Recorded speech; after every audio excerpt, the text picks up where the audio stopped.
గ్రామానికి సంబంధించిన village committees, ఈ విలేజ్ కమిటీస్ తో పాటు ఆ గ్రామంలో ఈ 7 అనుబంధ విభాగాలు రావాలి. ఈ అనుబంధ విభాగాలకు సంబంధించిన 7 మంది సభ్యులు కూడా ఎక్స్ అఫిషియో సభ్యుల కింద గ్రామ కమిటీకి అనుసంధానం అవుతారు. ఆ తర్వాత ఈ అనుబంధ విభాగాల అధ్యక్షులు గ్రామ స్థాయిలో వాళ్ళ కమిటీలు వేసుకుంటారు. అలా కమిటీలు వేసుకున్నాక మనం వీళ్ళందరికీ ఐడి కార్డులు ఇస్తాం.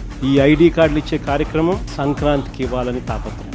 ఎప్పుడైతే ఈ ఐడి కార్డు వాళ్ళ మెడలో ఉంటుందో దాని అర్థం వాళ్ళ డేటా నా దగ్గర ఉన్నట్టు, వాళ్ళను సాక్షాత్తు వైఎస్ఆర్సీపీ అధ్యక్షుడు గుర్తిస్తా ఉన్నట్టు.